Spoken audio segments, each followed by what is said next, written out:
یہی معاملہ پاکستان میں ہو رہا ہے۔ اس اعتبار سے واقعہ یہ ہے کہ یہ سزا ہے اللہ کی طرف سے، اور اخلاق کا جو دیوالہ نکلا ہے۔ دوائیوں میں شاید دنیا میں کوئی قوم نہ ہو جو دوائیوں میں ملاوٹ کرتی ہو۔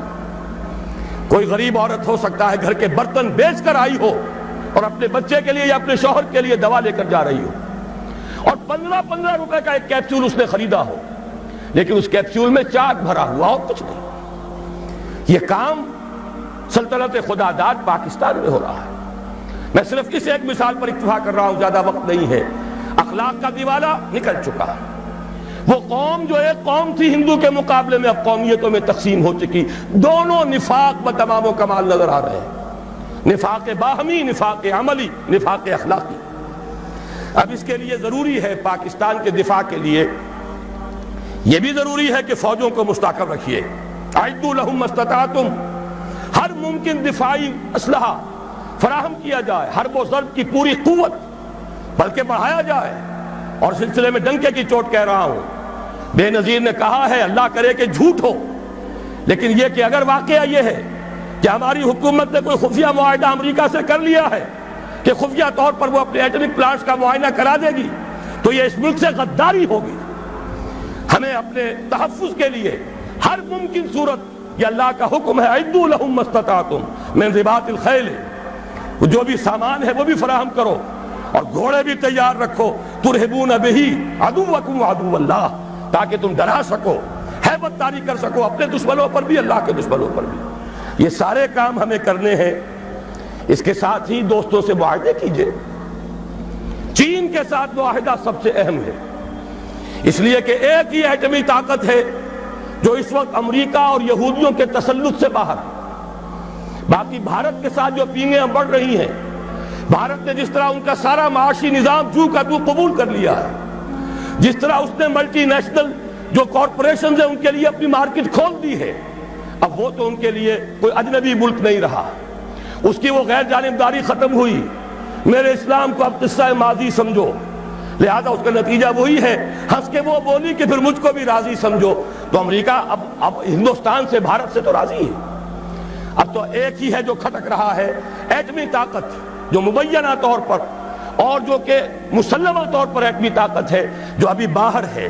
ایک دستمرد سے تیری حالی بچا ہوا تھا، کچھ پتہ نہیں کب اس کو بھی چرکا لگ جائے۔ ایک حادثہ اس پر گزر چکا ہے، لیکن یہ کہ ابھی وہ قائم ہے، وہ چین ہے۔ یہ تیری بربادیوں کے مشورے ہیں آسمانوں میں۔ ہمیں ان چیزوں کا شعور چاہیے، اور اس کے لیے اپنے دوست اور بھارت کے ساتھ ہر ممکن کوشش مفاہمت کی، اور وہ اسی طرح ہوگی کہ انہیں سمجھایا جائے کہ دیکھو اپنے اصل دشمن کو پہچانو، جو ہمیں آزاد تو کر گیا تھا مجبوراً، لیکن کشمیر کی یہ ہڈی پھینک گیا تھا بیچ میں کہ یہ غرائیں اور لڑیں ایک دوسرے کے ساتھ، اور کبھی بھی آپس میں ان کے مابین امن نہ ہو۔ ان کی ساری دولت ہم کھینچ کر لے جائیں، روس لے جائے بھارت کی دولت اسلحہ کے عوض، امریکہ لے جائے پاکستان کی پوری دولت اسلحہ کے عوض، ہماری غریب لوگوں کی کمائی، اس کا سب سے بڑا لائنس شیئر ان سپر پاورز کے پاس جاتا رہا۔ ایک دوسرے کا خوف، ایک دوسرے سے خطرہ، لہذا وہ کبھی ایک صاحب نے کہا تھا، بات بڑی پتے کی ہے، ہمارا استحصال اور پوری تھرڈ ورلڈ کا جو استحصال اس وقت ہو رہا ہے، اس کا سب سے بڑی ذریعہ یہی ہے۔ امریکہ کی سب سے بڑی صنعت ہی صرف اسلحہ سازی کی صنعت ہے۔ اور ہو کیا رہا ہے، ایک دفعہ ایک صاحب نے اعداد و شمار کے حوالے سے بتایا، پورے حیدرآباد ڈویژن جو ہمارا کاٹن گروئنگ بڑا ہی عمدہ علاقہ ہے، وہ جتنی روئی پیدا کرتا ہے وہ ساری روئی دے کر ہم صرف ایک F-16 جہاز لے کر آ جاتے ہیں، اور وہ F-16 جہاز اس کا ایک پرزہ بھی اگر ناکارہ ہو جائے اور جو اصل مالک ہیں وہ اسے ریپلیس کرنے کے لیے تیار نہ ہو تو وہ ہمارے لیے بالکل بیکار، وہ تو پھر جائے گا کہیں کباڑیوں کے ہاں جا کر بکے گا، اس کا کوئی مصرف نہیں۔ یہ ہوتا رہا ہے 40 برس 45 برس، اور اس میں یہ کہ اس بات کا پورا اندیشہ ہے، بلکہ یہ کہ زائنسٹ لابی کا پروگرام یہ ہے کہ پاکستان کے بھی ٹکڑے کرائیں اور بھارت کے بھی ٹکڑے کرائیں، تاکہ کوئی طاقت نہ رہ جائے جو ان کو کویسچن کر سکے۔ ہمیں یہ احساس و شعور بھارتیوں کے اندر پیدا کرنا ہے کہ ہم اس کا بیٹھ کر معاملہ کریں، اس کا حل نکالیں، جو وعدے کیے تھے انہیں اب جو تم نے تاکہ نسیان پر رکھ دیا تھا ان کو پورا کرو، اور خدا کے لیے آپس میں لڑ مرنے کی بجائے اپنے اصل دشمن کو پہچانو۔ لیکن ان سب پر مستضاد اصل میں جو ہمارے لیے دفاع ہے وہ تو یہ ہے کہ اللہ کی طرف سے ہمارا دفاع ہو، اور اللہ کا یہ وعدہ ہے، سورہ حج میں فرمایا گیا ان اللہ یدافع عن الذین آمنوا ان اللہ لا يحب كل کفار اثیم كل خوان کفور اذن للذین یقاتلون بانہم ظلموا وان اللہ علی نصرہم لقدیر۔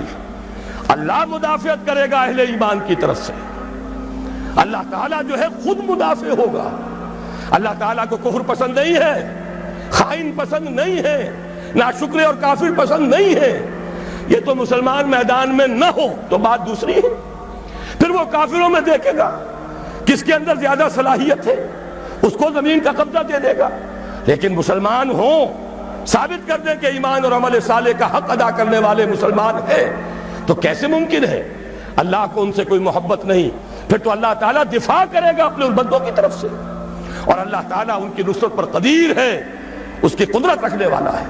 جب تک کہ یہ دفاع ہمارے شامل حال نہیں ہوگا، اور وہ کیسے ہوگا؟ جبکہ ہم اللہ کے خلاف جو جنگ کر رہے ہیں اسے بند کریں، اللہ کے ساتھ مفاہمت کریں، مصالحت کریں، صلح کریں۔ یہ سمجھ لیجئے اسلام کے معنی کیا ہے، گردن نہادن۔ اگر کوئی مقابلہ تھا سپر انداختن، سپر ڈال دینا۔ اللہ کے سے اگر کوئی جنگ تھی، کوئی تصادم تھا، ہتھیار پھینک دینا، یہی تو اسلام ہے۔ ہمیں چاہیے بحیثیت قوم، بحیثیت ملک، ہم اللہ تعالیٰ سے جنگ بند کریں، اس کے سامنے اپنے ہتھیار پھینک دیں، اس کی اطاعت قبول کریں، تو اللہ ہمارے دفاع کا ضامن ہے۔